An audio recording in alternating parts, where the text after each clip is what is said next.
Меўся быць традыцыйны марш мудрасці. Быў кацёл ад карнікаў, затрыманне пенсіянераў і дастаўка у русы. Лідарка арганізацыі «Нашае пакаленне» Таццяна Зялко паведаміла, што сталых людзей трымаюць у нейкім падвале ленінскага РУС. З ёй каля 40 чалавек, агулам жа нават удвая больш затрыманых. І гэта праўда з беларускіх вуліц. Пакуль Александр Лукашенко гуляў у доктара і паіў вадой хворую жанчыну. Тэатр, у якім весела хіба толькі адной асобе і ягонаму атачэнню. Вітаю, гэта студыя «Белсад». Цягам наступнай гадзіны жывога эфіру з вамі я, Сергей Падсасонны, і пра галоўнае. Она разговаривала со мной, не поняла с кем, да? Все, выздоравливаете. Вот выздоровеете? Вот, видите? Я буду тогда в больницу приходить чаще, чтобы вы здоровыми были. Ой, спасибочка. Лукашенко много чего говорит, а по факту... У нас все доступно. Спасибо нашему президенту. Россия еще не изобрела вакцину, а вы хотите, чтобы Беларусь изобрела?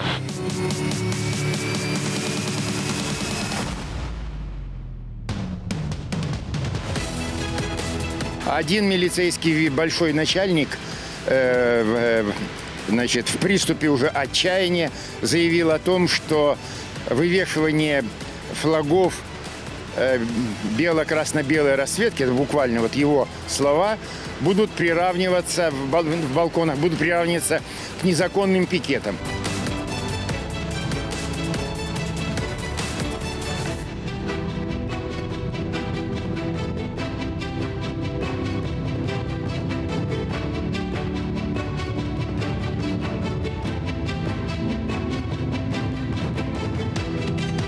Не закрывать глаза на то, что происходит, а приходить, помогать, громко об этом говорить и делать смелые заявления, точно такие же, как и смелый народ сейчас в Беларуси.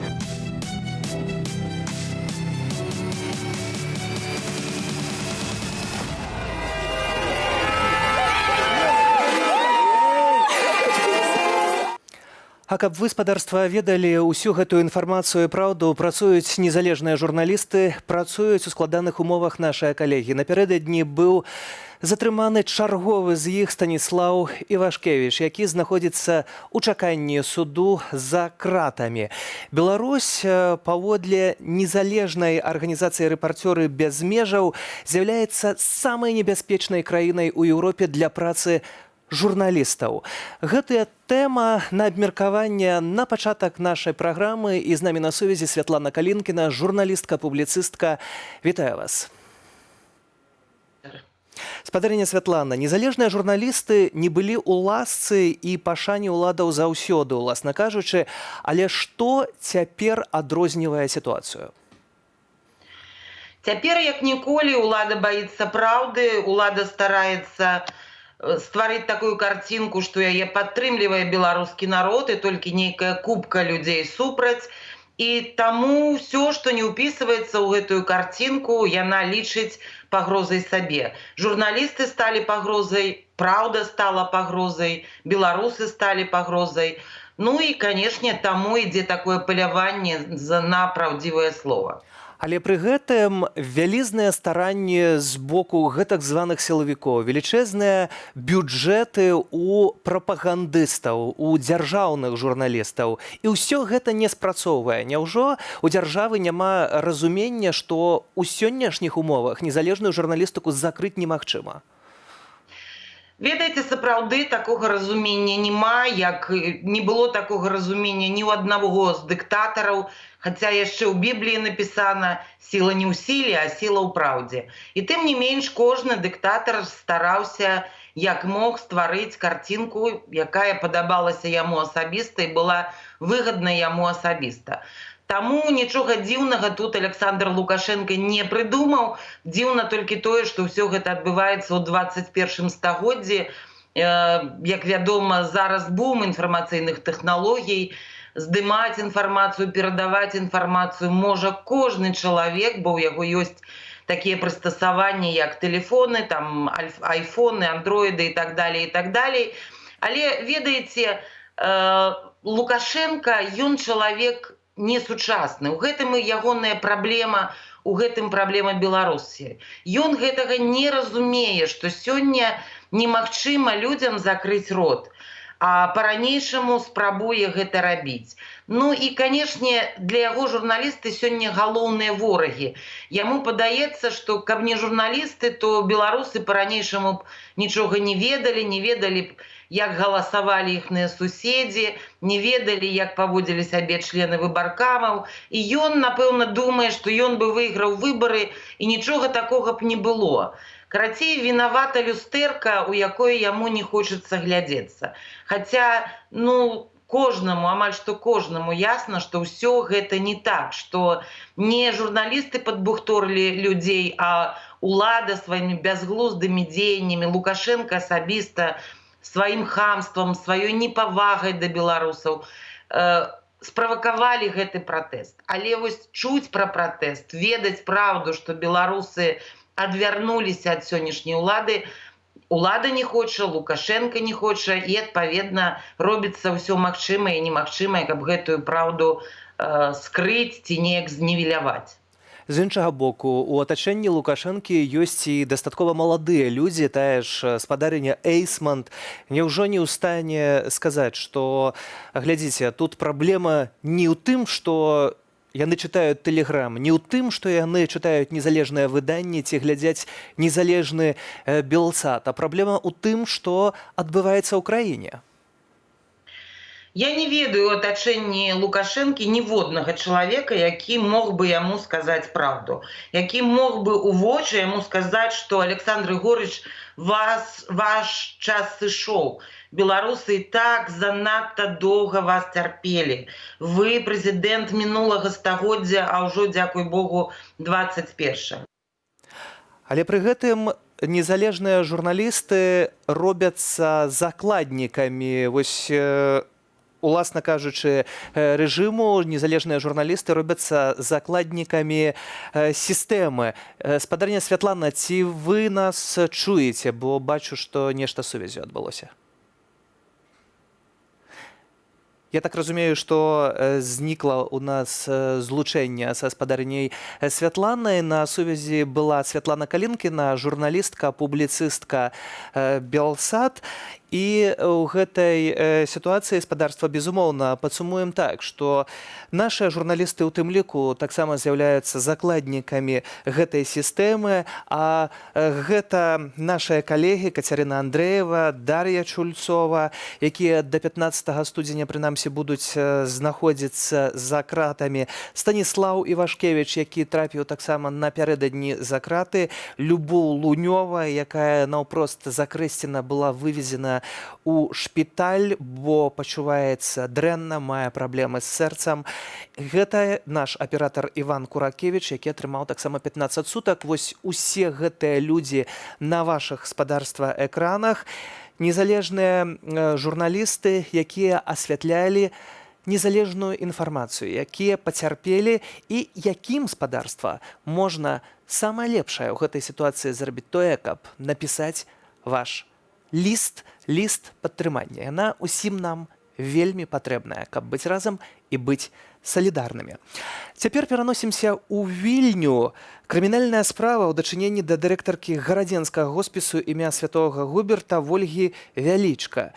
Гаворка ідзе афіцыйна пра злоўжыванне спонсарскай дапамогай, жанчыне пагражае нават да 10 гадоў турмы. Чаму злучаемся з Вільняй? Бо спадарыня Вольга Вялічка знаходзіцца цяпер там. Удалося пазбегнуць і вось гэтай пагрозы уласнай свабодзе і, магчыма, яшчэ ніякіх пагроз. Ужо цяпер пераносімся туды і паспрабуем высветліць самой спадарыняй Вольгай. Спадарыня Вольга Вялічка з намі на сувязі. Вітаю вас. Добрый вечер. Спадарыня Вольга, што вы адкажаце на гэтыя падазрэнні крымінальнага характару ў ваш бок? Слухайте, я не ведаю, што трэба сказаць. Мы у сакавіку прайшлі праверку, ўсё было добра, у нас праверылі ўсю спонсарскую дапамогу, як збіраюцца грошы, як расходуюцца грошы. Все было нормально.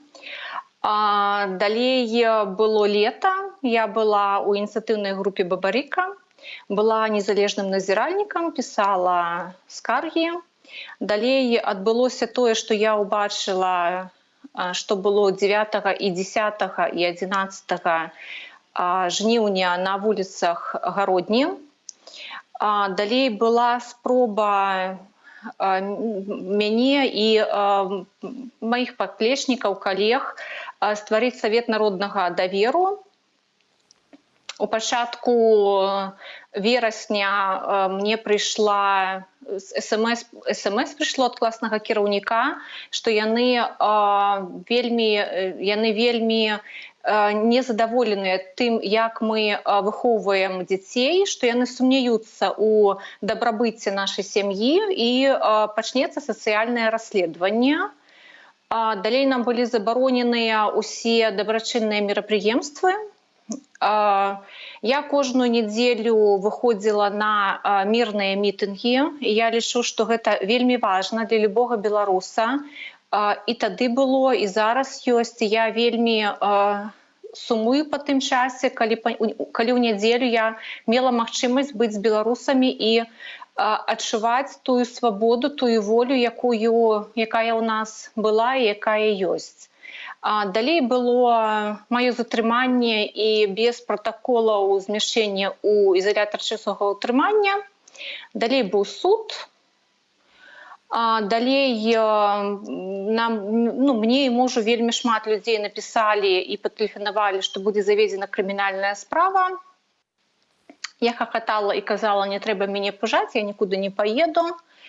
Далей патэлефанавалі са школы і сказалі, што ў школе ёсць загад распачаць сацыяльнае расследаванне. Я пайшла ў аўторак, я пайшла да адвакаткі, да сваёй, грошы заплаціць ёй за адвакацкія паслугі. І яна была ў такім стане, я яе ніколі ў такім стане не бачыла, і яна сказала, вам трэба тэрмінова з'язджаць. Я шчыра не вельмі помню, як мы выязджалі. Там муж нешта сабраў, нейкія рэчы сабраў рэчы дзяцей, мы селі і выехалі. Вось. І 21 кастрычніка мы выехалі, 22 кастрычніка прыйшоў дэпартамент фінансавых расследаванняў з прадпісаннем, што ў іх ёсць ананімны зварот, што хоспіс не выплачвае падаткі ў буйных памерах. Ну і пачалося гэта расследаванне, там 4 разы яны спрабавалі нешта зрабіць, дадумаліся да дзіўнай рэчы, што ёсць злоўжыванне набыццём апаратаў штучнай вентыляцыі лёгкіх. Я бы хацела афіцыйна звярнуцца да органаў фінансавых расследаванняў у Рэспубліцы Беларусь і запытаць у іх такую рэч. Мы ў 2017 годзе набылі апарат штучнай вентыляцыі лёгкіх нямецкай фірмы Ventilogic Plus за 4700 еўра. Чаму ў Рэспубліцы Беларусь такі ж апарат стоіць ад 20 да 35 тысяч еўра? Чаму набыць гэты апарат у Рэспубліцы Беларусь можна толькі праз адну фірму? І мне падаецца, што гэтымі пытаннямі павінен займацца Дзяржкантроль. Другое пытанне дзіўнае, я бачыла гэты сюжэт на АНТ, калі нейкімі там змянёным голасам мужскім, без подпісаў былі выразаныя словы маці, якая плача, таму што бацькоў, такіх бацькоў вінаваціць нельга. Яны жывуць у сваім асяроддзі, жывуць у сваім свеце.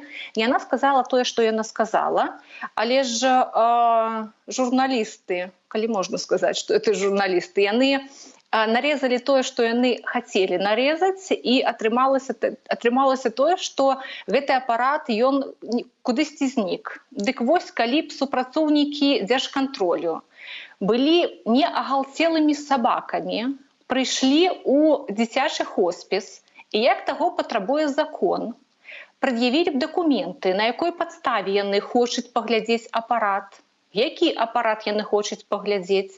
Они казалі супрацоўнікам хоспіса, пайшлі адсюль вон, то яны б паглядзелі, што гэты апарат стаіць у хоспісе, з ім усё нармальна. Ён прыйшоў тэхнічны агляд.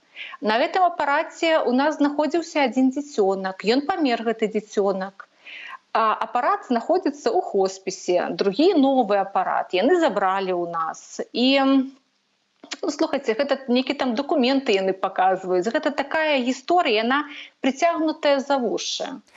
Таму ну, Спадарыня Ольга, гісторыя прыцягнутая за вушы менавіта таму, як вы самі кажаце, што вы былі ў ініцыятыўнай групе Віктара Бабарыкі, былі незалежнай назіральніцай, спрабавалі стварыць раду народнага даверу.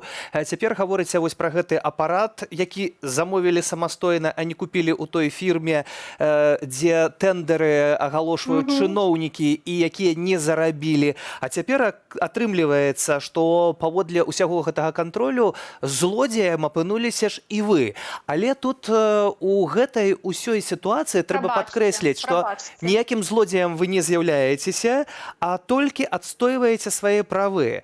І вось што тут у гэтай сітуацыі самае галоўнае? Галоўнае, напэўна, тыя дзеці, якія ў гэтым хоспісе. І што з гэтымі дзецьмі далей? Што з гэтым хоспісам? Які іхны лёс і які лёс тых, хто патрабуе сапраўднай дапамогі? Мы працуем у неверагодна цяжкіх умовах. Зараз супрацоўнікі працуюць у штатным рэжыме. Я працую зараз там, дзе я знаходжуся, вымушана знаходжуся. Мы вельмі стараемся аказваць усю дапамогу у тым жа аб'ёме, як яно было раней. І на наступны год мы плануем павялічыць якасць аказання паслуг і павялічыць колькасць паслуг. Таму мы не здаемся, мы бадзёра глядзім на гэтае жыццё. Мы верым, што мы не парушылі ні людскі закон, ні чалавечы закон, ні закон грамадзянскі. І мы верым у перамогу таго, што здаровы сэнс, ён прыйдзе, здаровы сэнс у Беларусі, ён прыйдзе з воляй, са свабодай у новую Беларусь. Спадарыня Ольга, а вось гэтая рада народнага даверу, над стварэннем якой вы працавалі, у якім гэты праект стане цяпер?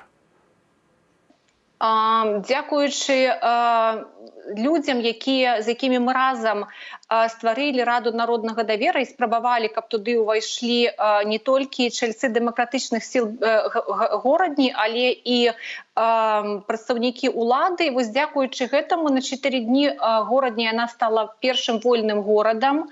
Дзякуючы гэтаму дэпутаты, яны былі на плошчы, яны трымалі, як трымалі, якая якасць была таго, што яны казалі. Але ж яны выйшлі, і людзі мелі магчымасць паглядзець, каго яны выбралі і што ў галавах тых людзей, каго яны выбралі. Дзякуючы працы Савета народнага даверу была прямая трансляцыя таго, што адбывалася на плошчы. Дзякуючы гэтаму на некаторы час гарвыканкам скасаваў Так, але гэта тое, за чым мы назіралі ў горадні, і, напэўна, гэта тое, што вельмі абурыла самога Александра Лукашэнка, які нават туды накіраваў сваіх такіх дарадцаў, змагароў з гэтым усім, якія цяпер змагаюцца з гэтай незалежнасцю усялякімі спосабамі магчымымі. І Александр Лукашэнка пры кожнай нагодзе падкрэслівае, што вось горадня такая небяспечная. А ці сёння гэтая рада народнага даверу функцыянуе, ці дзейнасць прыпыненая? У адкрытым фармаце, у фармаце дыялогу яна не працуе, таму што градзенскія ўлады не пайшлі на дыялог. Вядома, што быў зняты губернатар. Сёння ў нас новы губернатар. Пра маральныя якасці, прафесіянальныя якасці, разважаць могуць, новага губернатара разважаць могуць усе тут без мяне. Мы былі ушчыльненыя пад кантроль яшчэ аднаго экс-міністра. Мне так падаецца, так мы шуцім у горадні, што горадня стала месцам неудачнікаў, бывшых неудачнікаў міністраў. Не ведаю, як нам такі лёс выпаў. Пажадаем ім, спадарыня Ольга, каб яны і засталіся неудачнікамі ў горадні, каб нічога у іх там не атрымалася. Дзякую вам за гэтую размову. Вольга Вялічка, дырэктарка дзіцячага хоспісу імя Святога Губерта. І гэта той прыклад, бадай, спадарства, калі кажаш праўду, то з цябе ж спрабуюць зрабіць вось гэтага злодзея. Але варта змагацца і верыць, што і спадарыня Вольга і тысячы іншых беларусаў вернуцца дадому і ўсё атрымаецца. Памятайма, роўна праз тыдзень 21 снежня Беларусь плануе закрыць усе наземныя межы на выезд, апроч мяжы з Расеяй. Пакінуць краіну можна будзе толькі паветраным транспартам. Прынамсі, пакуль. Што пра гэта думаюць жыхары Бабруйску? Мое отношение, ну это дурдом просто. Просто дурдом. Как это? Ограничить человека, куда он хочет поехать. Это его дело. Куда хочу, туда еду. У нас же пока демократия еще, как говорят. Отрицательно. Почему? Потому что каждый человек имеет право выезда и въезда. Если какая-то другая страна принимает человека здорового, почему ему не выехать? В Польшу въехать нельзя. Запрет на въезд в Польшу и запрет въезд на Литву. Он так и остался действовать, его никто не отменял. Они ввели с коронавирусом, а сейчас у нас ответные санкции ввели точно так же. Наша страна с этим борется. Негативно. Ну, без комментариев. Все остальное можно только домыслить. Это не укладывается пока в сознание нормально. Почему я не могу съездить на могилу дедушки на Украину? Почему мне может президент или в том числе какой-то руководящий орган Беларуси запретить выезд на Украину, если на Украину въезд разрешен? То есть если мне Украина запретит въезд в связи с ковидом там, или какими-то другими причинами, то это я могу понять. В законе указано, что это из-за коронавируса, но там же поправка есть, что это только выехать может гражданин раз в полгода. То есть это как-то никак не связано с вирусом. Это политическая ситуация, но я думаю, что, к сожалению, ничего сделать невозможно с нашей стороны, с обычных жителей. Молодежь уезжает, не согласна, наверное, с политикой правительства нашего. Поэтому, конечно, как-то сдерживает наше правительство этот выезд. Вот. Ну, не знаю, он должен какие-то другие меры принимать в отношении особенно нашей молодежи, чтобы как-то заинтересовать их, чтобы они не уезжали. А цяпер, спадарства, перанясемся ў Смалявічы. І навіна, якая абляцела не толькі Беларусь, а з абсурдам успрымаецца нават у замежжы. І у замежных сродках масавай інфармацыі пішуць пра тое, як затрымалі амаль цалкам 11-ы выпускны клас Смалявіцкай гімназіі, які вяртаўся з рэпетыцыі выпускнога вальсу, але адразу дадому не патрапіў, бо быў затрыманы. Пра падрабязнасці справы паразмаўляем са спадаром Алексеем Дзідзенка, педагог дадатковай адукацыі Смалявіцкай раённай гімназіі. З намі на сувязі. Добрый вечар. Добрый вечер. Спадару Алексей, што і як адбывалася ў скароце ў гэтай гісторыі? Правда, все, что писали о том, что мы возвращались с репетиции школьного вальса, почти все из нас живут в одной части города, репетиция находилась в другой. На полпути к домам нашим нас попросили... К нам подъехал микроавтобус, попросили остановиться, предъявить документы и хотели узнать, с чего мы митингуем. Сразу же нам спросили, почему митинг и совершеннолетний мы или нет. Совершеннолетним был только я сразу предъявил свой паспорт. Мы сразу же объясняли о том, что у нас была репетиция, предлагали... позвонить тренеру, который с нами занимался. Предлагали показать вещи, то, что у нас с собой были только сменная одежда, у кого-то кроссовки и все. Однако нам не хотели верить и все же попросили пройти в микроавтобус. Дальше я попытался возмутиться о том, что ребят задержать они никак не могут без законных представителей или социального педагога гимназии, на что мне сотрудник смог только показать в сторону микроавтобуса, в который нас потом и провели. Ну, як ситуація... задержання... Спадар Алексей, як ситуація развівалася ўжо ў пастарунку міліцыі, куды вас даставілі ў РАУС? Ці там былі нейкія такія прыкметы жорсткага абыходжання ці грубага абыходжання, хамства з боку міліцыі? Грубого ничего не было. Мат был слышен только от водителя микроавтобуса. Кстати, из него нас попросили перейти в газельку, в которой закрыли нас в так называемые стаканы. Закрывали тоже большее количество. По сути, в газели мы находились все 11 человек. Сразу же, как привезли нас в РОВД, завезли во внутренний дворик, и, выходя из газели, нас поставили лицом к стене.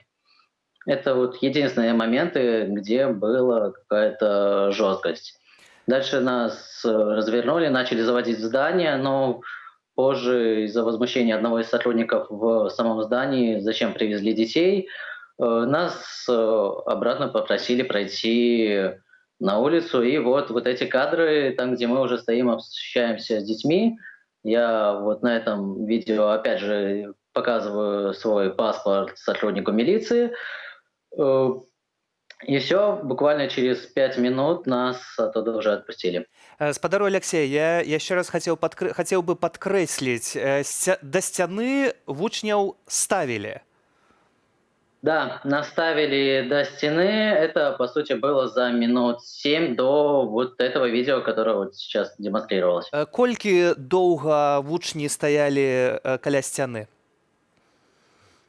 Пару минут, недолго. То есть нас успели вывести, поставить всех около стены. Мы дождались, скорее всего, команды какого-то сотрудника из самого РОВД, и нас развернули и повели колонной в здание. Чаму я гэта удакладняю, бо спадарыня Чамаданова паінфармавала пра тое, што пад сцяну не ставілі, і вось гэтае супярэчанне. Яшчэ адзін момант. Міліцыя афіцыйна заяўляе пра тое, што дзеці нібыта ругаліся матам. Што б вы адказалі? Я уже говорил о том, что мат я слышал лишь от сотрудника милиции, который сидел в микроавтобусе за рулем. Мат от других сотрудников, от детей я не слышал. Так само была наставница. Могу дополнить о том, что все то наше задержание снималось на камеру, и у них в любом случае есть запись, как нас выводили из микроавтобуса. Калі раптам не акажацца, што гэта камера нейкім цудам зараз будзе сапсаваная.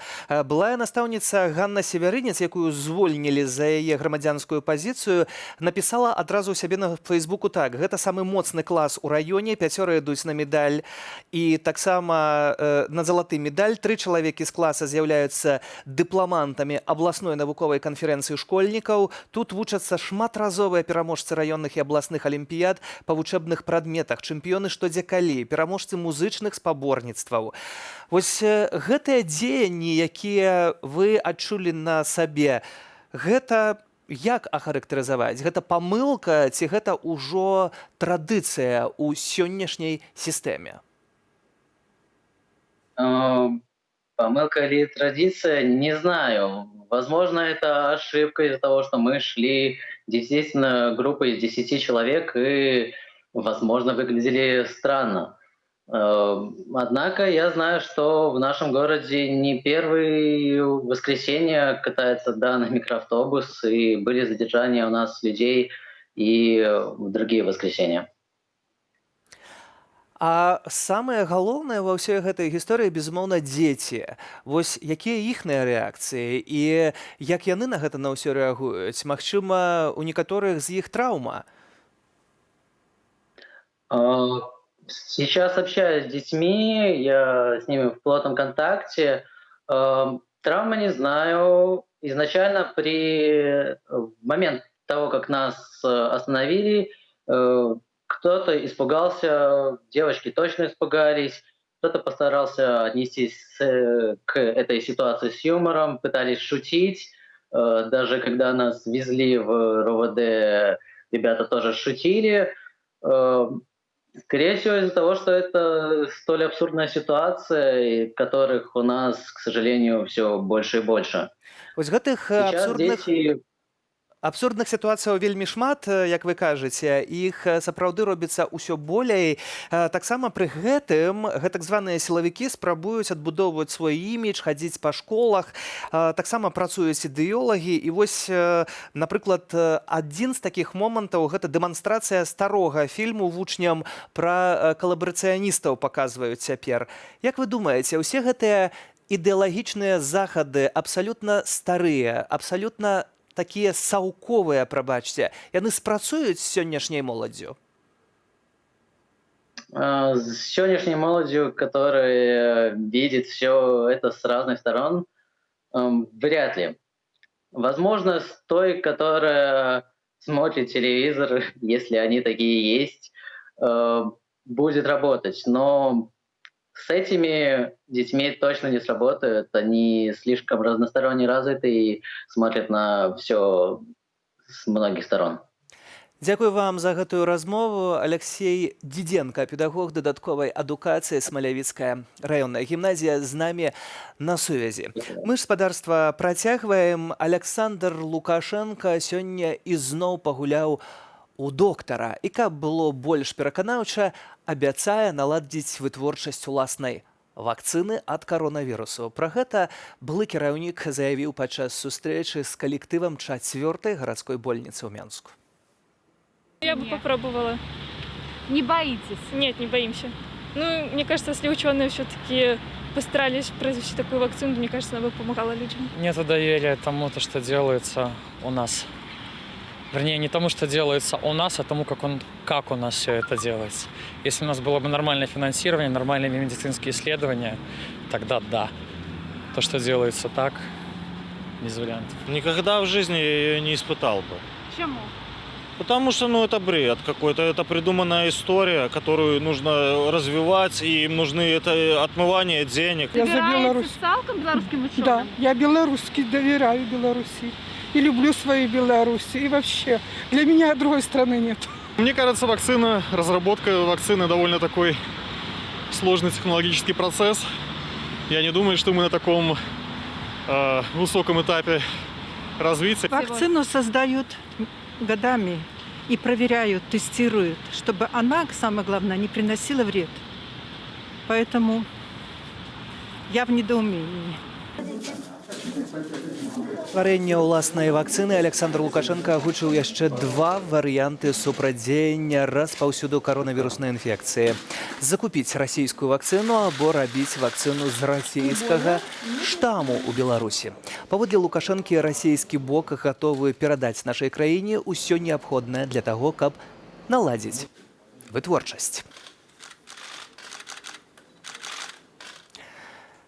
Сапраўды, спадарства, атрымліваецца, што Александр Лукашенко збіраецца наладзіць вакцыну супраць каронавіруса, хаця яшчэ да гэтай вакцыны ледзь-ледзь даходзіць іншы цывілізаваны свет. Магчыма, мы будзем першымі, магчыма, усё атрымаецца.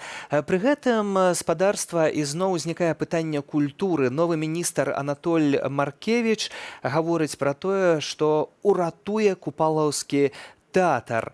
Уратуе такім чынам, што туды вядзецца набор, кастынгі ідуць уваўсю актораў у новую трупу. Ужо ў першай дэкадзе студзеня нібыта ў новым складзе мае з'явіцца на сцэне купалаўскага знакамітая Паўлінка. Ці пойдуць гледачы і ці той купалаўскі з новымі акторамі будзе мець тую самую энергію? Паразмаўляем з былым акторам купалаўскага тэатру.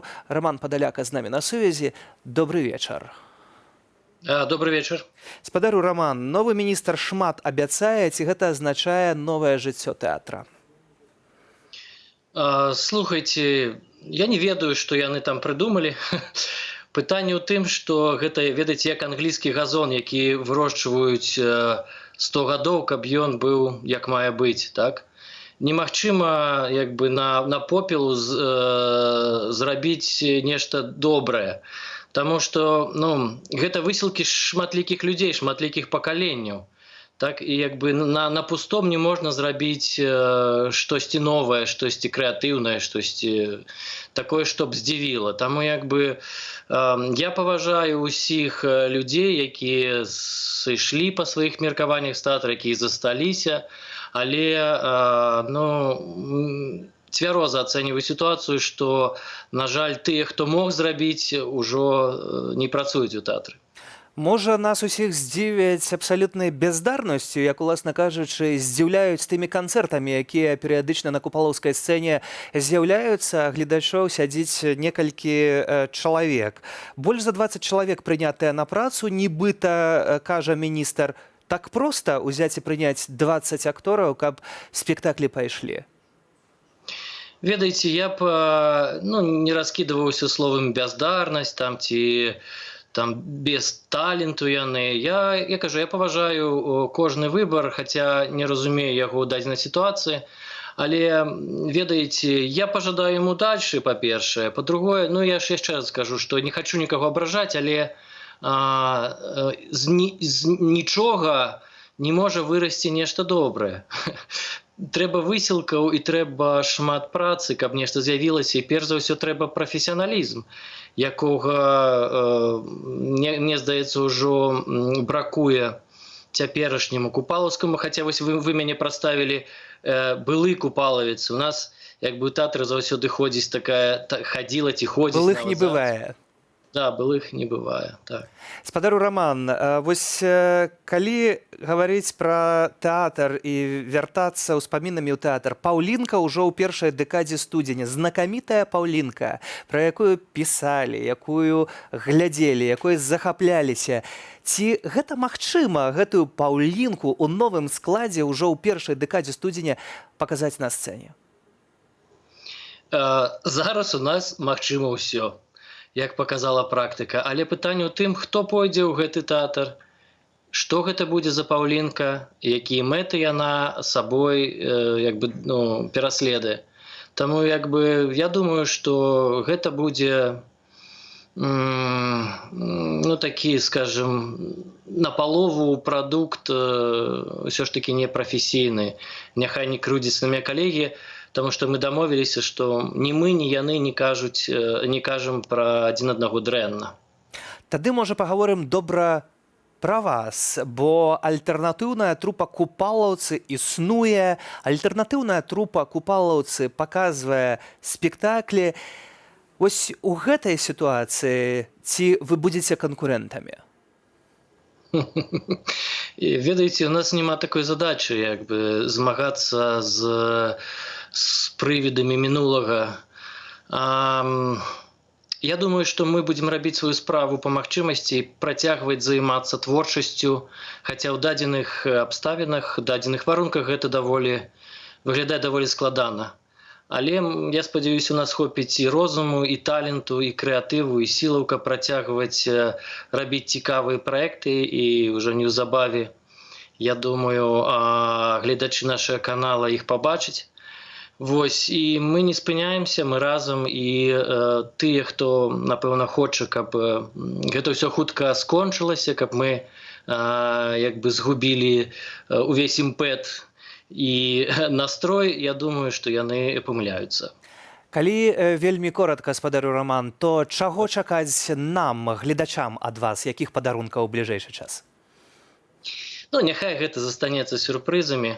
Але і на канцы гэтага года, і спадзяюся, на пачатку наступнага, мы з'явімся ў онлайн-прасторы і будзем разам са сваімі гледачамі, якіх зараз пабольшала у нас на канале. І ўвогуле дзякую усім за падтрымку, і мы разам. А мы, вашыя гледачы, будзем чакаць і будзем глядзець вас, ніколі не былых актораў купалаўскага тэатру, бо купалаўскі ён адзіны, і акторы ў нас там адзіныя. Роман Падаляка з намі на сувязі. Дзякую вам за гэтую размову. Пра тое, што абмяркоўвалі з прэзідэнтам Нямецчыны, што Нямецчына можа зрабіць спадарства для Беларусі. Усё гэта пытанні, якія задавала наша калега Аліна Коўшык, якая цяпер знаходзіцца ў Берліне, якая сочыць за візітам Святланы Ціхановскай. Добрый вечер, спадарыня. Святлана, вельмі рада бачыць вас тут, у Берліне. Вы толькі што скончылі сустрэчу з прэзідэнтам Нямецчыны Франкам Вальтарам Штайнмаерам. Якія галоўныя моманты, якія галоўныя тэмы вы з ім абмяркоўвалі? Добрый вечер. Должна сказать, что мы, конечно же, обсуждали Беларусь.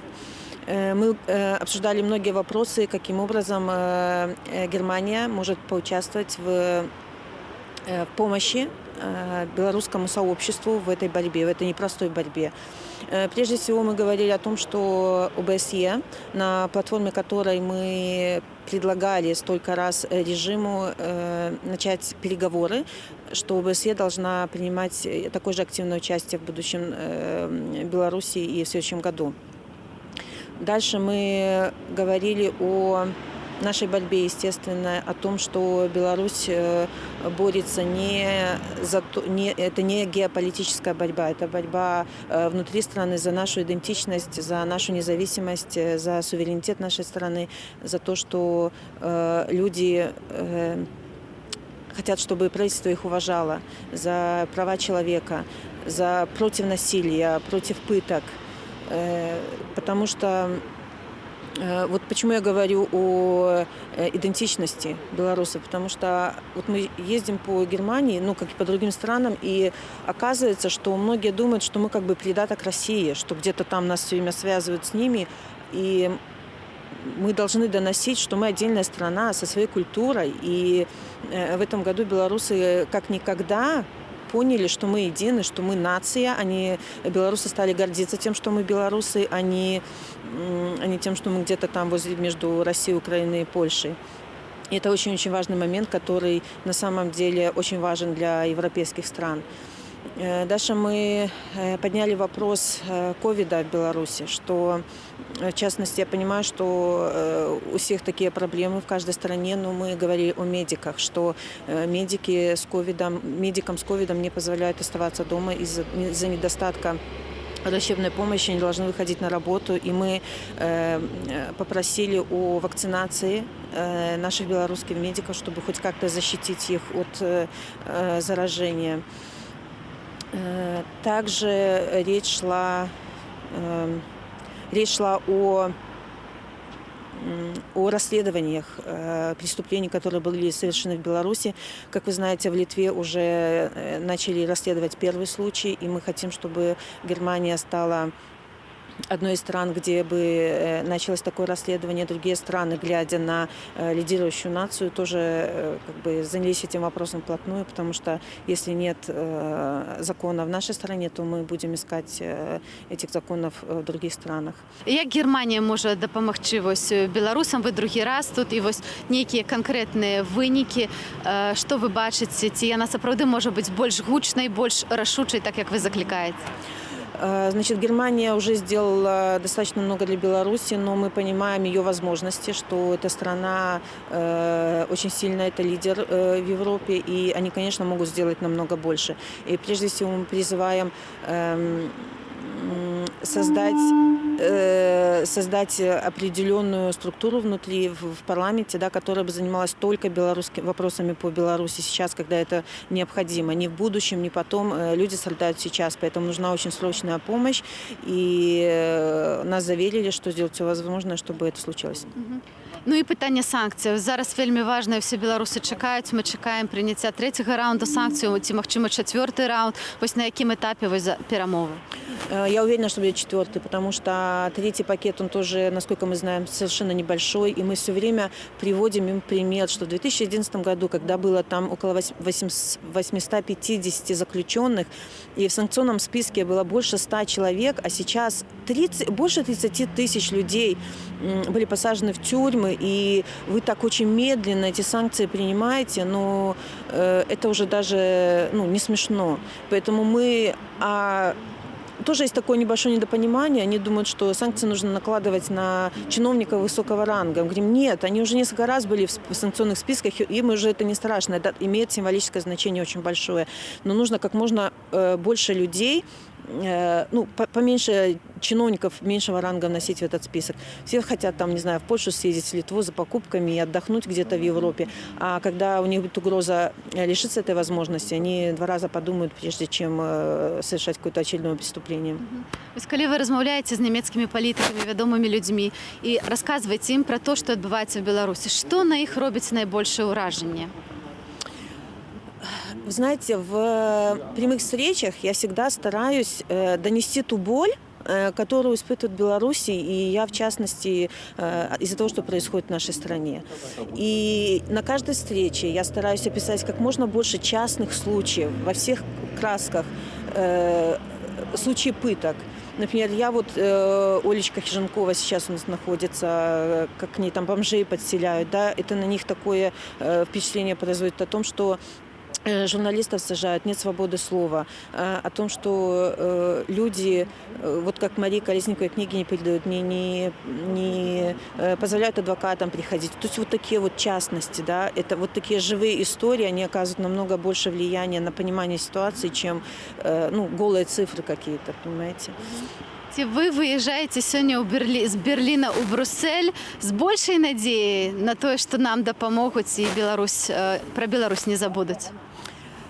Да, я думаю, что, вы знаете, я стала более требовательна, скажем так, и более жесткая в риторике, потому что мне всегда это достаточно тяжело давалось, но видя, что ситуация усугубляется, что идет эскалация насилия в Беларуси, что там людей просто делают заложниками, еще это закрытие границ там с 20 числа, хотят какую-то Северную Корею сделать из Беларуси.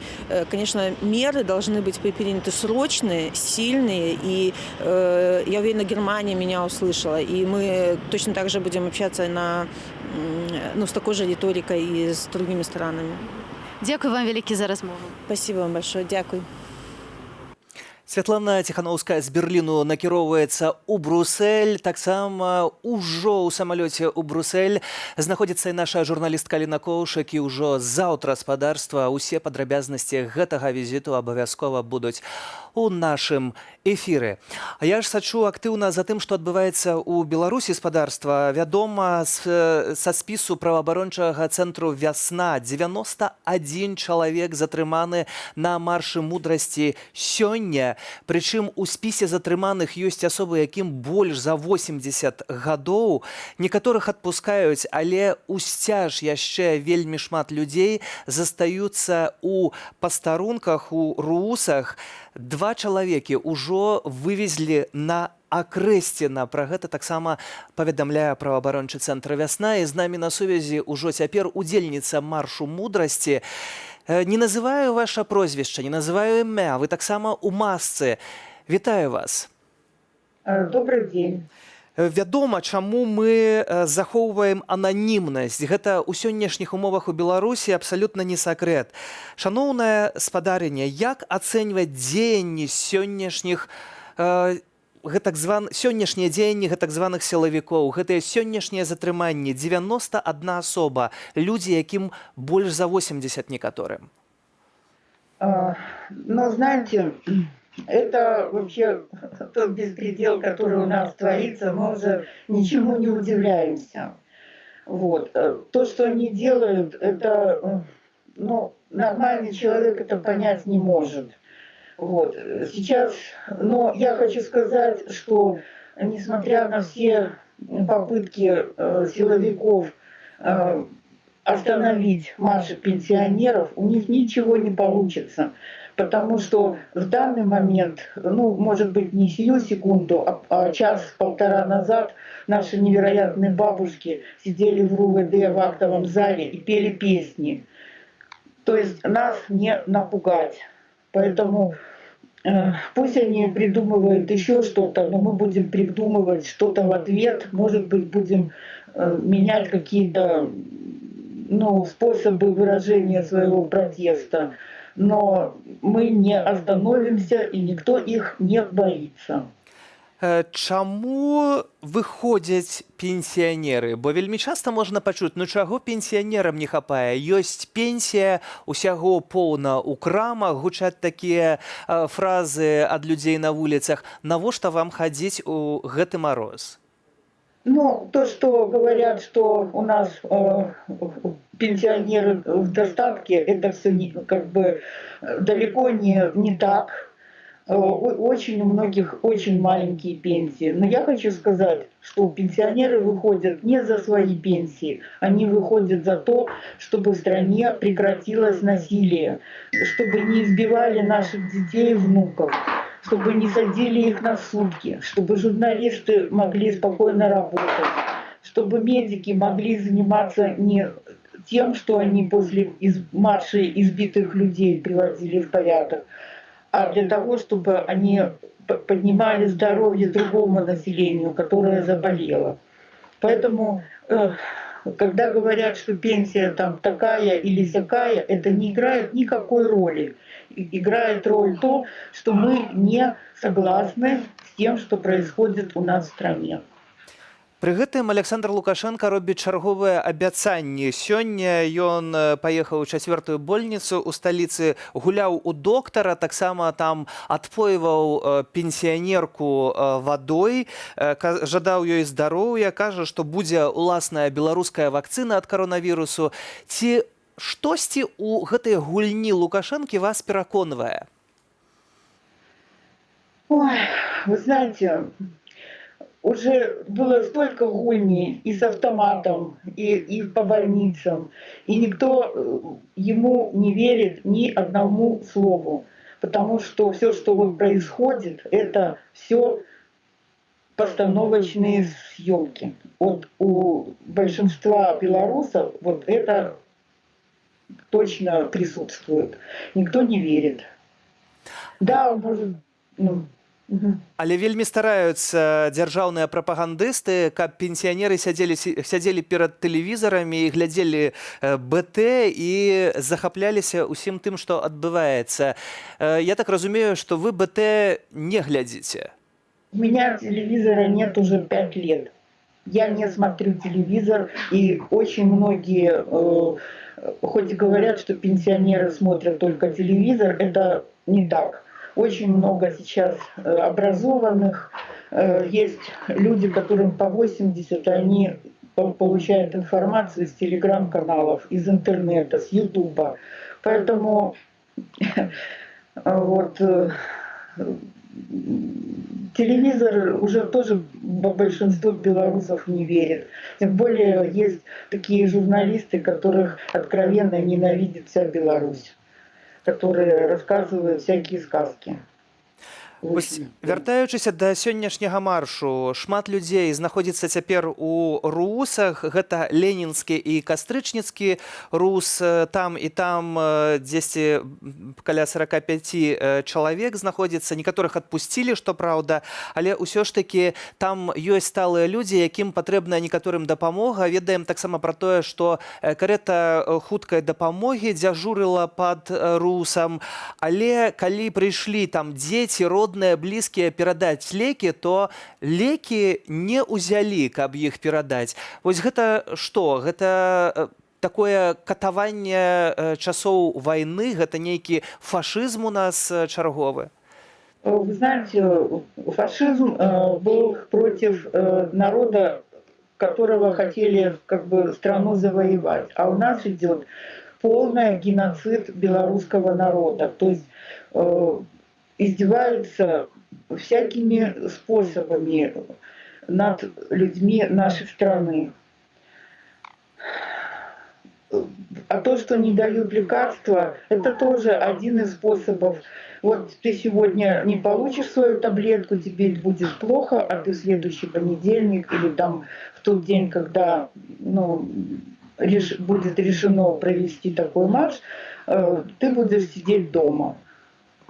Таксама ускладняецца сітуацыя ў звязку з каронавірусам. Трэба пра гэта не забывацца. І ведаем пра тое... Это очень больная тема, потому что практически все, кто выходит из изоляторов временного содержания, Закрестина. Практически все выходят оттуда больные, а есть, которые там же болеют, но им при этом не оказывают медицинскую помощь. Ось чаго ў такім выпадку хоча Александр Лукашенко? Вы гаворыце, што гэта генацыд уласнага народу, але генацыдам ўсё ж такі любові не даб'ешся. Нельга быць вось гэтым гвалтам змушаным да любові да сябе. Навошта яму гэта патрэбна? Бо падаецца, што Александр Лукашенко і так ужо ў памяці будзе не так, як было 20 гадоў назад для некаторых бацька, а будзе абсалютным тыранам. Но по поводу батьки, это придумали не сами белорусы, это придумали какие-то журналисты, СМИ и так далее. У нас многие так его никогда не звали и звать не собираются. Это первое. Второе. Вы знаете, ему по большому счету абсолютно все равно то, что у нас здесь происходит.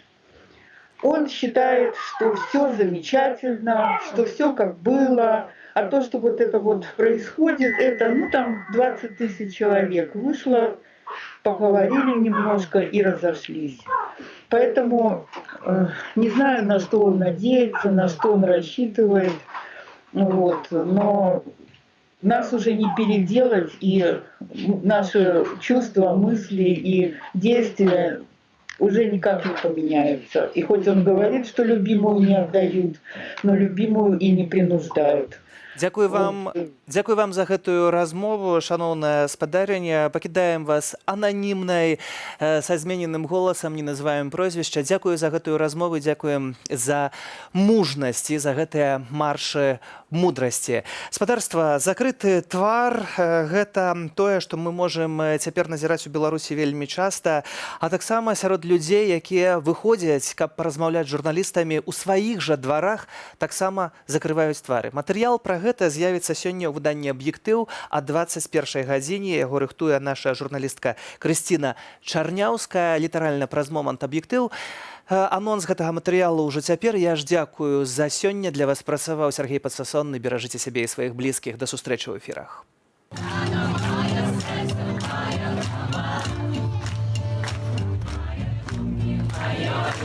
Все были готовы идти узнавать у нашей дорогой администрации, нашего районного исполнительного комитета, а вообще как так получилось, что члены комиссии не способны считать трехзначные числа. Вот. И тогда мы впервые собрались.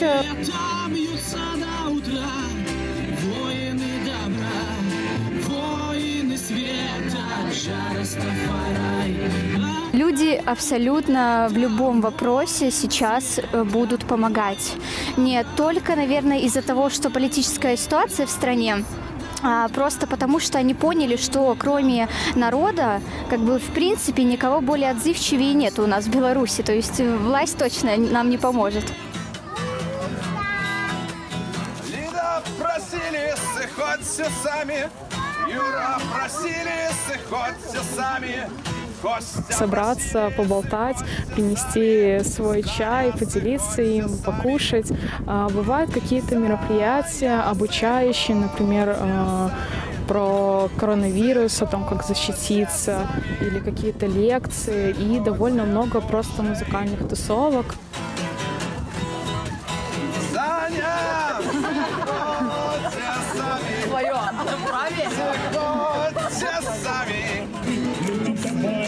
Давайте, на полную силу, любите, кохайте, покинем на завтра.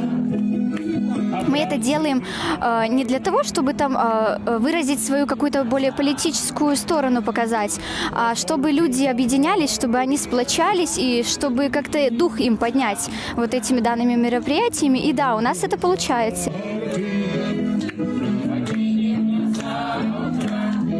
Давай покинем на завтра.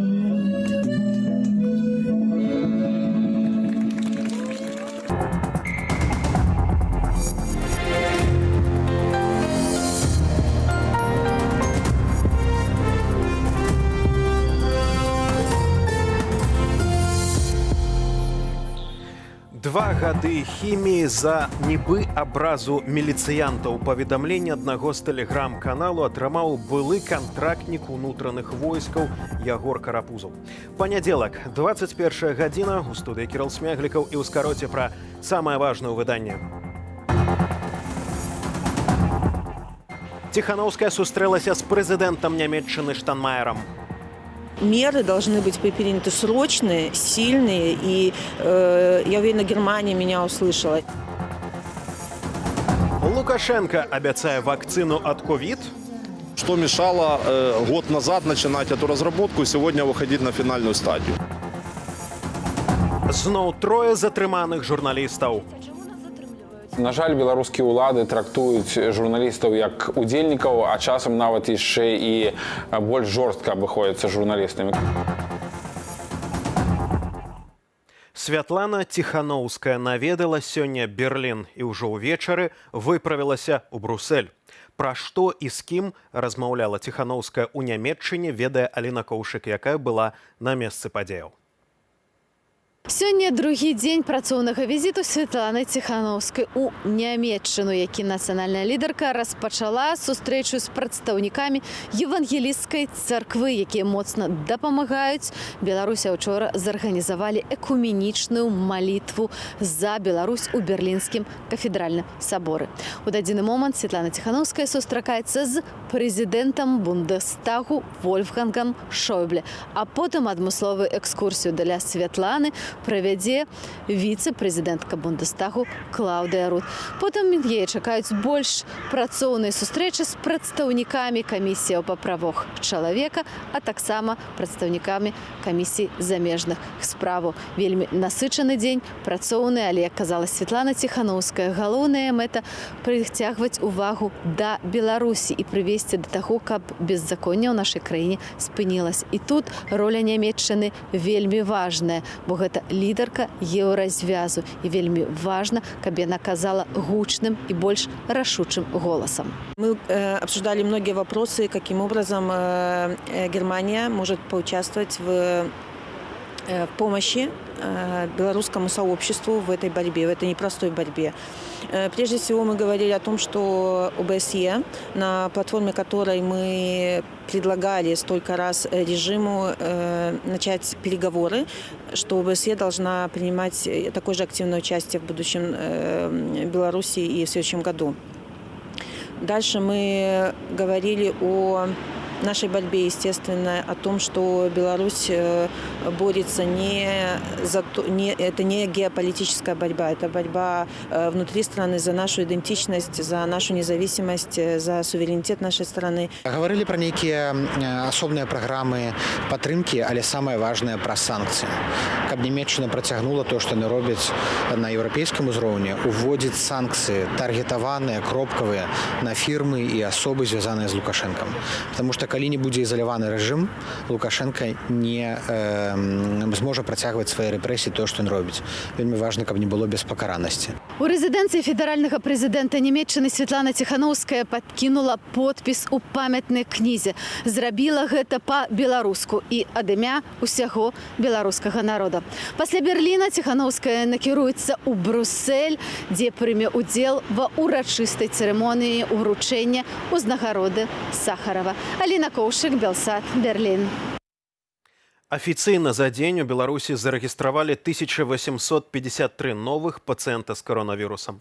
Але колькі дакладна памерла за дзень ад ковіда, чыноўнікі не паведамляюць. Тым часам Лукашенко заявіў, што беларускія навукоўцы могуць стварыць уласную вакцыну ад каронавіруса. Ярослав Стешык высвятляў акалічнасці. У другую хвалю пандэміі Александр Лукашенко ездзіць па медычных установах штотыдзень. Сёння ён наведаў 4-й клінічны шпіталь Менску. Жму вашу руку. Выздоровеете. Лукашенко зноўку здымаў маску і пальчаткі, каб пагладзіць цяжка хворых на ковід. Гэтую жанчыну здымалі на відэа, якое прэс-служба Лукашэнкі апублікавала пад назваю «Прэзідэнт-валанцёр». Она разговаривала со мной, не поняла с кем, да? Я буду тогда в больницу приходить чаще, чтобы здоровыми были. Ой, спасибо. Лекарам Лукашенко даў параду не ператрымліваць хворых у медычных установах і адпраўляць далечвацца дадому, бо афіцыйная статыстыка выздараўлення ад ковіду вельмі добрая, а ложкаў для ўсіх можа і не хапіць. Палітыкі не мусяць умешвацца ў працу медыкаў, каментуе гэтыя заявы былы старшыня санітарна-эпидемичной службы Украины. Коронавирус является особо опасной инфекцией. Мы должны говорить о том, что медицинское учреждение выполняет некую функцию изоляции этих больных. То есть пациент должен покинуть учреждение здравоохранения, когда он не заразен. Таксама сёння Лукашенко заявіў, што беларускія навукоўцы могуць самі распрацаваць вакцыну ад коронавіруса і распачаць яе вытворчасць, бо, цытата, «гэтая зараза застанецца з намі назаўжды». Не болей больше. Мне сложно комментировать научный потенциал Беларуси в части возможности там синтеза иммунобиологических препаратов. Но, в принципе, если бы этот потенциал был, то что мешало год назад начинать эту разработку и сегодня выходить на финальную стадию? У бліжэйшы чацвер у адміністрацыі Лукашэнкі будуць вызначацца, ствараць самім прышчэпку ад коронавіруса, наладжваць у нас вытворчасць расійскай вакцыны «Спутник В» ці купляць яе ў Масквы. А вы гатовыя прышчапіцца ад коронавіруса прэпаратам беларускай ці расійскай вытворчасці? Я доверяю своим белорусским врачам, потому что у нас приезжают за границы делать операцию с той же самой Украины, с той же самой России. У нас все доступно. Спасибо нашему президенту. И не будет такой вакцины. Россия еще не изобрела вакцину, а вы хотите, чтобы Беларусь изобрела? Вакцину создают годами и проверяют, тестируют, чтобы она, самое главное, не приносила вред. Про российскую вакцину очень хороший репортаж есть у Пивоварова на канале «Редакция», когда он делал эту вакцину, и когда сами же специалисты ему говорили: вы самоубийца. И человек потом сидел после этой же вакцины, как Эйсмонт, болел. Причем в достаточно тяжелой форме. Наши разработки, на базе чего мы их будем делать? На базе российских. А российское, если оно уже было плохо, сейчас мы испытываем их опять на себе. Теперь давайте беларускае испытаем на многострадальном нашем народе. Сапраўды, яшчэ ўвесну падчас абвастрэння стасункаў з Пуціным Лукашенко лаяў расійскую сістэму аховы здароўя і казаў, што там нават тэсты на коронавірус, цытата, «ні к чорту». А систему даже в постсоветских республиках, кроме нас, разрушили напрочь. Инфекционные больницы уничтожили, специалисты разъехались, микробиологов, вирусологов, эпидемиологов никто не готовил. Сёння ж расійскі фонд наўпроставых інвестыцыяў заявіў, што іх вакцына «Спутник В» показала эфектыўнасць на 91%, а супраць цяжкіх выпадкаў інфікавання коронавірусам усе 100. Ярослаў Стешык, Белсат. Ну а тым часам ціск на журналістаў не спыняецца. У нядзелю падчас маршу народнага абвінавачвання ў Менску затрымалі яшчэ 3 супрацоўнікаў СМІ. Цягам 3 дзён іх мусяць судзіць, аднак сёння працэсы не адбыліся. Агулам за 4 месяцы вулічных пратэстаў правы незалежных журналістаў парушаліся каля 500 разоў. З працягам тэмы Галіна Абакунчык. Сёння ў менскіх судах чакалі працэсаў над незалежнымі журналістамі Стасем Івашкевічам, Мікалаем Градзюшкам і Геннадзем Верацінскім. Іх затрымалі падчас нядзельнага вулічнага пратэсту марш народнага абвінавачання. Суды не адбыліся, а калегі і праз сотні не ведаюць пра лёс затрыманых. Так у Беларускай асацыяцыі журналістаў заклапочаны лёсам свайго калегі, фотографа Геннадзя Верацінскага. Увечары быў знойдзены ў спісах кастрычніцкага РУВД. РУВД на тэлефаванне не адказвала. У спісах тых, хто быў адпраўлены на акрэсце, на яго няма. Таму пакуль што мы не ведаем ні падставу затрымання, ні дзе ён зараз знаходзіцца, ні калі будзе суд, калі яго не вызвалілі. Яго тэлефон таксама не адказвае. Засвятленне маршу мудрасці 15 сотняў за кратамі адбывае наш калега-аператар Іван Куракевіч. А журналістка Белсату Любоў Лунёва з турмы на вуліцы Акрэсціна была дастаўлена ў шпіталь, дзе застаецца больш за тыдзень. Супраць 5 белсатаўцаў вядуцца крымінальныя справы. Напэўна, улады, як яны хочуць зрабіць зачыстку поўнай інфармацыйнай прасторы, але цяпер гэта, мы ведаем, што гэта проста немагчыма. З дапамогай нашых гледачоў, чытачоў, слухачоў мы атрымліваем усю поўную інфармацыю. І за гэта ім вялікі дзякуй. А то, что мы назираем, то, что журналисты трапляют за краты, это можно расценить як ціск, як пагрозы, каб журналисты просто не выконывали свои профессийные обовязки. Амаль месяц за кратами утрымліваюць журналістку Белсату Кацярыну Андрееву и Дарью Чульцову за рэпартаж об разробе мемарыялу памяти Романа Бондаренки. Таксама журналістку порталу Тутбай Кацярыну Барысевич за расследование забойства Романа Бондаренки. Супраць усіх трох распачалі крымінальныя справы. Журналісткам пагражае до 3 гадоў зняволення. На жаль, беларускія ўлады трактуюць журналістаў як удзельнікаў, а часам нават яшчэ і больш жорстка абыходзяцца журналістамі. Калі б была магчымасць паразмаўляць з уладамі на ўсіх узроўнях, на ўсіх кулуарных, калі такія ёсць кантакты, заўсёды гучыць просьба, патрабаванне, зварот вызваліць нашых калег, бо журналісты не ўдзельнікі пратэсту. Яны просто рабілі сваю працу. Падчас і пасля прэзідэнцкіх выбараў Беларуская асацыяцыя журналістаў зафіксавала каля 500 выпадкаў парушэння правоў незалежных журналістаў. Перадусім гэта затрыманні, зняволенні і штрафы. Галіна Абакончык, Белсат. Працягваем аб'ектыў. Штопанядзелак людзі сталага веку збіраюцца ля сталічнага чырвонага касцёлу на маршы мудрасці. Сёння некалькі дзесяткаў пажылых грамадзянаў Беларусі адкрылі акцыю хараводам вакол елкі і воклічамі «Жыве Беларусь». Яны меркавалі паўтарыць традыцыйны шлях ад чырвонага касцёлу да плошчы Якуба Коласа. Аднак міліцыянты АМАП і ДАІ акружылі і заблакавалі удзельнікаў пратэставага маршу. Паводле відавочцаў адпусцілі толькі Ніну Багінскую ды Яна Грыба.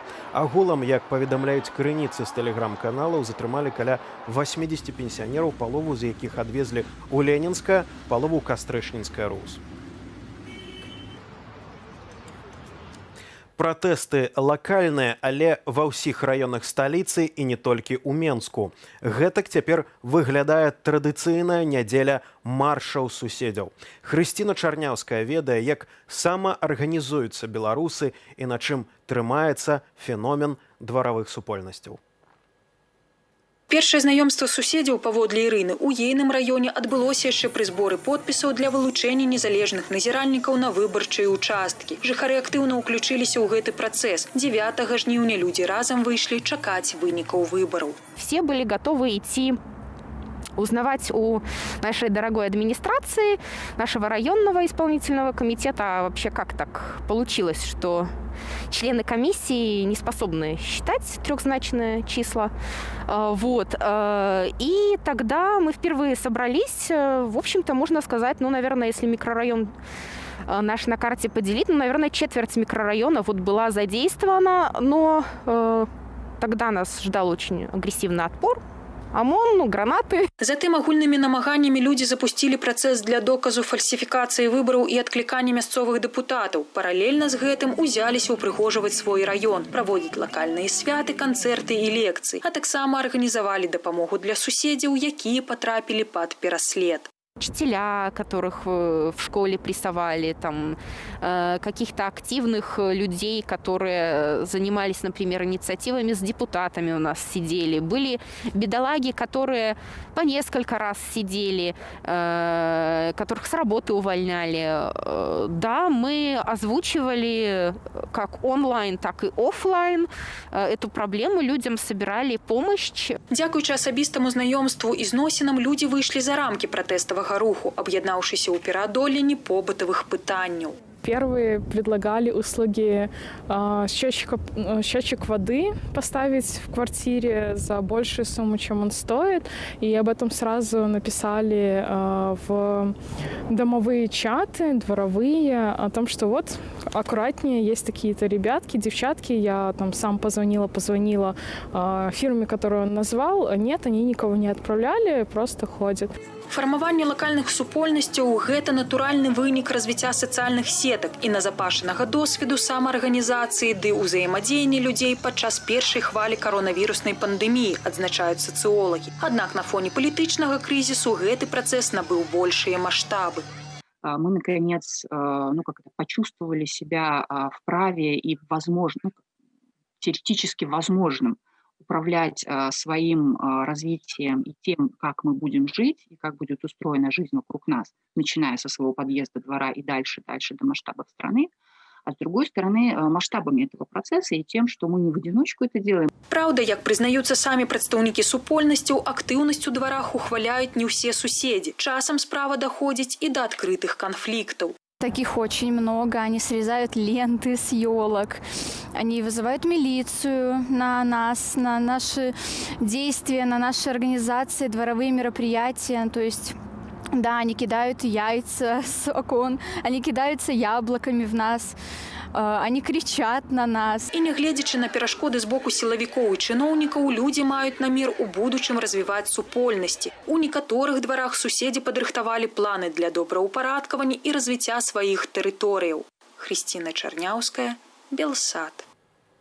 Ну а ўлады працягваюць змагацца з нацыянальнай чырвона-белай сімволікай і гербам пагоні. Толькі за апошнія месяцы камунальнікі, сілавікі і шматлікія службы спрабавалі розныя спосабы барацьбы, нават выкалочвалі сцяг сякерай з лёду. Аднак пакуль марна і безвынікова. Чаму не атрымоўваецца? Адказ у матэрыяле Ігора Станкевіча. Палітык Уладзімір Шанцаў ідзе ў магілёўскі гарвыканкам, каб падаць заяўку на правядзенне масавага мерапрыемства. 26 снежня актывіст плануе вывесіць на сваім балконе чырвона-белы сцяг. Один милицейский большой начальник в приступе уже отчаяния заявил о том, что вывешивание флагов бело-красно-белой расцветки, это буквально вот его слова, будут приравниваться в балконах, будут приравниваться к незаконным пикетам. Поэтому будем действовать по закону. Афіцыйныя ўлады даўно змагаліся з чырвона-белай сімволікай. Барацьба абвастрылася, калі пасля выбараў беларускі пратэст набыў адпаведныя колеры. Каб пазбавіцца ад нацыянальнай сімволікі, у дварах і на балконах спачатку ўлады выкарыстоўвалі спецтэхніку. Месцамі ўжывалі вуды, лодкі. У верасні пачалася барацьба з чырвона-белымі стужкамі, а ў лістападзе ахвярамі зацятай барацьбы сталі лаўкі, Эйфелева вежа і нават дрэва ў Дзяржынскім раёне. Камунальнікі спілавалі яго за сцяг і мемарыял Раману Бандарэнку. А гэта ўжо мемарыял паўстанцам Каліноўскага каля вёскі Крывошын Ляхавіцкага раёну. Яго апаганілі праз чырвона-белую сімволіку. Деревья, на которых была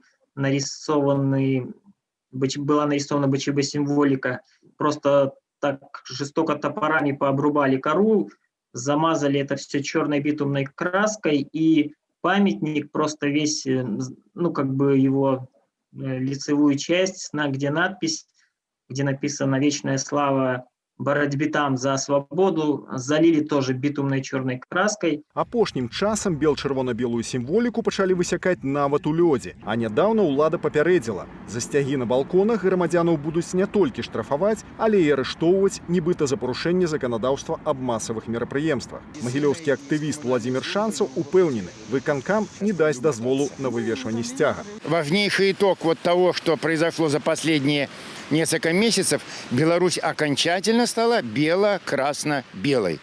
Поэтому вот они и шевелятся, находят какие-то способы, отчаянно выкручиваются. Но это уже последние судороги, мне кажется. Толькі ў Менску за вывешванне сцягоў скіравалі ў суды больш за 20 адміністратыўных пратаколаў. Ігор Станкевіч, Белсат. Ну а сучасныя праблемы патрабуюць сучасных рашэнняў. Набліжаецца каталіцкае раство, і мільёны дзяцей па ўсім свеце чакаюць сустрэчы з Санта-Клаусам. Падчас пандэміі стварыць гэта цяжка. Таму кампанія Storyfile распрацавала лічбавую платформу, каб кожны жадаючы змог звярнуцца да Санты онлайн, задаць пытанні і атрымаць на іх адказы. Падрабязней распавядзе Надзея Бельская. Сёлета перад Санта-Клаусамі ўсяго свету стаіць асаблівая задача не толькі даставіць падарункі, але зрабіць гэта выконваючы ўсе антыковідныя захады бяспекі. Сярод такіх сустрэчай з дзецьмі онлайн. Таму ў брытанскім Лондане адкрылі курсы, дзе кожны Санта зможа хутка навучыцца камунікацыі праз лічбавую платформу Storyfile. Welcome to the Ministry of Fun Santa School 2020! We have to accept that Christmas is going to be a bit different. Мае адчуванні гэтага года такія. Мы мусім прыняць, што гэтыя каляды дадуцца нам цяжка. Таму мы і стварылі праграму Santa HQ. Я не думаю, што гэты фармат горшы за звычайна, бо сёння дзеці праводзяць шмат часу за айпэдамі, размаўляюць з сябрамі праз смартфоны. Таму і онлайн-сустрэча з Санта-Клаусам мае ўспрымацца як нешта звычайнае. Што ты рабіў улетку? У мяне ёсць хобі, можаш сабе ўявіць. Гэта язда на роліках. Амерыканская кампанія Storyfile распрацавала штучны інтэлект, які адказвае на тыя пытанні, што дзеці дасылаюць Санту. Кожны можа зарэгістравацца на адмысловым сайце і напісаць каляднаму дзеду. Дзеці па ўсёй краіне і ўсім свеце не змогуць пасядзець на каленях у Санты, пагаварыць з ім, запытацца пра нешта. Гэтыя каляды будуць іншыя. Таму я сказала, як нам узбадзёрыць Санту, як мы можам дапамагчы, акрамя Storyfile. Сёння ў Брытаніі амаль што 2 мільёны інфікаваных, таму, па-першае, гэта пытанне ўласнай бяспекі, па-другое, магчымасць дапамагчы дзецям перанесці сітуацыю эмацыйна лягчэй з дапамогаю звычайных для іх рэчаў. Уся гэтая канцэпцыя дзівосная. Што можа быць лепей для дзіцяці ў такі перыяд, чым паразмаўляць з Сантам, не выходзячы з дому?